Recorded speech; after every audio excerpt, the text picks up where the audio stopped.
بسم اللہ الرحمن الرحیم۔ سنتے کانوں اور دیکھتی آنکھوں کو ہماری طرف سے السلام علیکم۔ حضرت عبداللہ ابن الفرج العابد رحمۃ اللہ علیہ فرماتے ہیں، ایک مرتبہ مجھے کسی تعمیری کام کے لیے مزدور کی ضرورت پڑی۔ میں بازار گیا اور کسی ایسے مزدور کو تلاش کرنے لگا جو میری خواہش کے مطابق ہو۔ یکا یک میری نظر ایک نوجوان پر پڑی جو سب سے آخر میں بیٹھا ہوا تھا۔ چہرہ شرافت و عبادت کے نور سے چمک رہا تھا۔ اس کا جسم بہت ہی کمزور تھا۔ اس کے سامنے ایک زنبیل اور رسی پڑی ہوئی تھی۔ اس نے اون کا جبہ پہنا ہوا تھا اور ایک موٹی چادر کا تہ بند باندھا ہوا تھا۔ میں اس کے پاس گیا اور پوچھا، اے نوجوان، کیا تم مزدوری کرو گے؟ کہنے لگا، جی ہاں۔ میں نے پوچھا، کتنی اجرت لو گے؟ اس نے جواب دیا، 1 درہم اور 1 دانک، یعنی درہم کا 6واں حصہ لوں گا۔ میں نے کہا، ٹھیک ہے، میرے ساتھ چلو۔ وہ نوجوان کہنے لگا، جیسے ہی مؤذن زور کی اذان دے گا میں کام چھوڑ کر نماز کی تیاری کروں گا اور نماز کے بعد دوبارہ کام شروع کر دوں گا۔ پھر جب عصر کی اذان ہوگی تو میں فوراً کام چھوڑ کر نماز کی تیاری کروں گا اور نماز کے بعد کام کروں گا۔ اگر آپ کو یہ شرط منظور ہے تو میں آپ کے ساتھ چلتا ہوں، ورنہ کوئی اور مزدور ڈھونڈ لیجیے۔ میں نے کہا، مجھے تمہاری یہ شرط منظور ہے۔ میں اسے لے کر اپنے گھر آیا اور کام کی تفصیل بتا دی۔ اس نے کام کے لیے کمر باندھی اور اپنے کام میں مشغول ہو گیا۔ جب مؤذن نے زور کی اذان دی تو اس نے مجھ سے کہا، اے عبداللہ، مؤذن نے اذان دے دی ہے۔ میں نے کہا، آپ جائیے اور نماز کی تیاری کیجیے۔ نماز سے فراغت کے بعد وہ عظیم نوجوان دوبارہ اپنے کام میں مشغول ہو گیا اور بڑی دیانتداری سے احسن انداز میں کام کرنے لگا۔ عصر کی اذان ہوتے ہی اس نے مجھ سے کہا، اے عبداللہ، مؤذن اذان دے چکا ہے۔ میں نے کہا، جائیے اور نماز پڑھ لیجیے۔ نماز کے بعد وہ دوبارہ کام میں مشغول ہو گیا اور غروب آفتاب تک کام کرتا رہا۔ پھر میں نے اسے طے شدہ اجرت دی اور وہاں سے رخصت ہو گیا۔ کچھ دنوں کے بعد مجھے دوبارہ مزدور کی ضرورت پڑی تو مجھ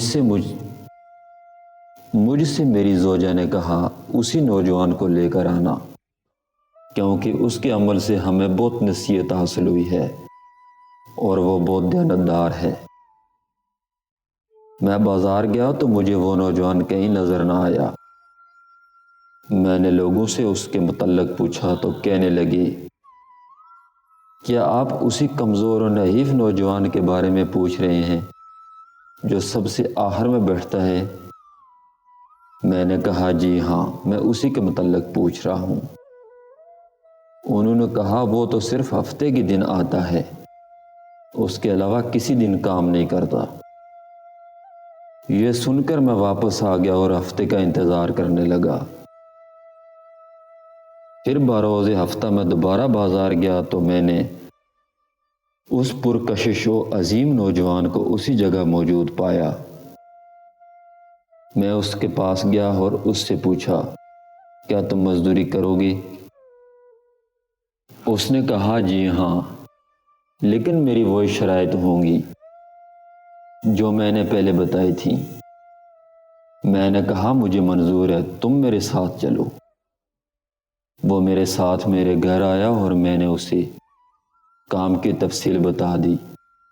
وہ بڑی دیانتداری سے پہلے کی طرح کام کرتا رہا اور اس نے کئی مزدوروں جتنا کام کیا۔ شام کو میں نے اسے طے شدہ اجرت سے زیادہ رقم دینا چاہی تو اس نے زائد رقم لینے سے انکار کر دیا۔ میں نے بہت اصرار کیا مگر وہ نہ مانا اور اجرت لیے بغیر ہی وہاں سے جانے لگا۔ مجھے اس بات سے بڑا رنج ہوا کہ وہ بغیر اجرت لیے ہی جا رہا ہے۔ میں نے اس کا پیچھا کیا اور بصد عاجزی اسے اجرت دی۔ اس نے زائد رقم واپس کر دی اور طے شدہ مزدوری لے کر وہاں سے روانہ ہو گیا۔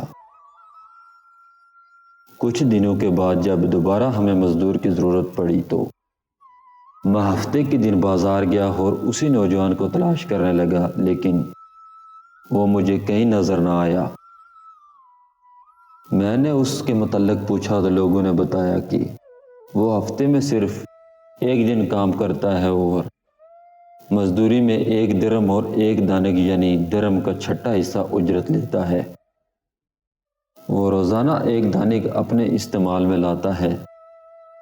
آج وہ بیمار تھا اس لیے نہیں آیا۔ میں نے پوچھا وہ کہاں رہتا ہے؟ لوگوں نے بتایا فلاں مکان میں رہتا ہے۔ میں وہاں پہنچا تو ایک بڑھیا کے مکان میں موجود تھا۔ بڑھیا نے بتایا کہ یہ کئی دنوں سے بیمار ہے۔ میں اس کے پاس پہنچا تو دیکھا کہ وہ سخت بیماری میں مبتلا ہے اور اینٹوں کا تکیہ بنایا ہوا ہے۔ میں نے اسے سلام کیا اور پوچھا، اے میرے بھائی، کیا تمہاری کوئی حاجت ہے؟ کہنے لگا، جی ہاں، مجھے تم سے ایک ضروری کام ہے، کیا تم اسے پورا کرو گے؟ میں نے کہا، انشاءاللہ میں تمہارا کام ضرور پورا کروں گا، بتاؤ کیا کام ہے؟ اس نوجوان نے کہا، جب میں مر جاؤں تو یہ لوٹا اور زنبیل بیچ کر گورکن کو اجرت دے دینا اور کفن کے لیے مجھے میرا یہی ان کا جبہ اور چادر کافی ہے۔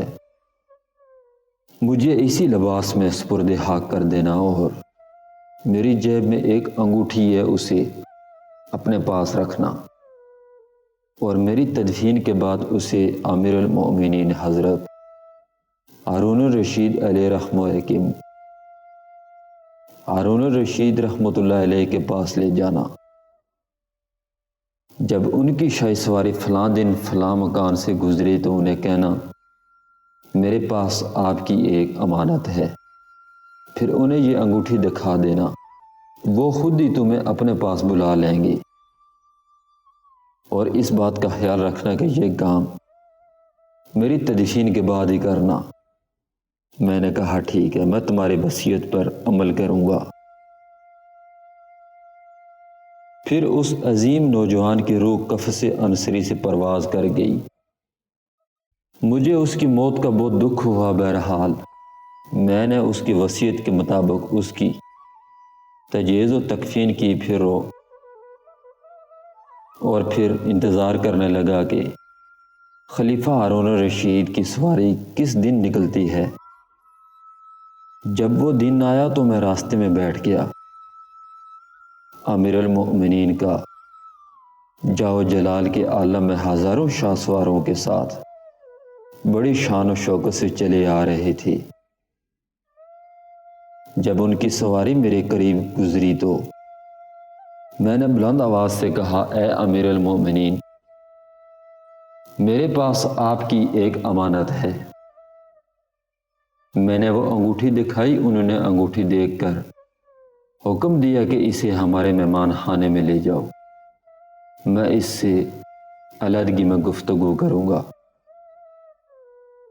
چنانچہ مجھے محل پہنچا دیا گیا۔ جب خلیفہ ہارون الرشید کی واپسی ہوئی تو انہوں نے مجھے اپنے پاس بلایا اور باقی تمام لوگوں کو باہر جانے کا حکم دیا۔ پھر مجھ سے پوچھا، تم کون ہو؟ میں نے کہا، میرا نام عبداللہ بن فرج ہے۔ انہوں نے پوچھا، تمہارے پاس یہ انگوٹھی کہاں سے آئی؟ میں نے اس عظیم نوجوان کا سارا واقعہ خلیفہ ہارون الرشید کو سنا دیا۔ یہ سن کر وہ اس قدر روئے کہ مجھے ان پر ترس آنے لگا۔ پھر جب وہ میری طرف متوجہ ہوئے تو میں نے ان سے پوچھا، اے امیر المومنین، اس نوجوان سے آپ کا کیا رشتہ تھا؟ آپ نے فرمایا، وہ میرا بیٹا تھا۔ میں نے پوچھا، اس کی یہ حالت کیسے ہوئی؟ آپ نے فرمایا وہ مجھے خلافت ملنے سے پہلے پیدا ہوا تھا۔ ہم نے اس کی خوب نیک ماحول میں پرورش کی اور اس نے قرآن کا علم سیکھا۔ پھر جب مجھے خلافت کی ذمہ داری سونپی گئی تو اس نے مجھے چھوڑ دیا اور میری دنیاوی دولت سے کوئی فائدہ حاصل نہ کیا۔ یہ اپنی ماں کا بہت فرما بردار تھا۔ میں نے اس کی ماں کو ایک انگوٹھی دی جس میں بہت ہی قیمتی یاقوت تھا اور اس سے کہا یہ میرے بیٹے کو دے دو تاکہ بوقت ضرورت اسے بیچ کر اپنی حاجت پوری کر سکے۔ اس کے بعد وہ ہمیں چھوڑ کر چلا گیا اور ہمیں اس کے متعلق بالکل معلومات نہ مل سکی۔ آج تم نے اس کے متعلق بتایا ہے۔ پھر آپ رحمۃ اللہ علیہ رونے لگے اور کہا آج رات مجھے اس کی قبر پر لے چلنا۔ جب رات ہوئی اور ہم دونوں اس کی قبر پر پہنچے تو خلیفہ ہارون الرشید اس کی قبر کے پاس بیٹھ گئے اور زارو قطار رونا شروع کر دیا۔ ساری رات روتے روتے گزار دی۔ جب صبح ہوئی تو ہم وہاں سے واپس آ گئے۔ آپ مجھ سے فرمانے لگے تم روزانہ رات کے وقت میرے پاس آیا کرو، ہم دونوں اس کی قبر پر آیا کریں گے۔ چنانچہ میں ہر رات ان کے پاس جاتا، وہ میرے ساتھ قبر پر آتے اور رونا شروع کر دیتے، پھر واپس چلے جاتے۔ حضرت عبداللہ رحمۃ اللہ علیہ فرماتے ہیں مجھے معلوم نہیں تھا کہ وہ نوجوان خلیفۃ المسلمین ہارون الرشید رحمۃ اللہ علیہ کا شہزادہ تھا۔ مجھے تو اس وقت معلوم ہوا جب خود امیر المومنین نے بتایا کہ وہ میرا بیٹا تھا۔ اللہ پاک کی ان پر رحمت ہو اور ان کے صدقے ہماری بے حساب مغفرت ہو، آمین یا رب العالمین۔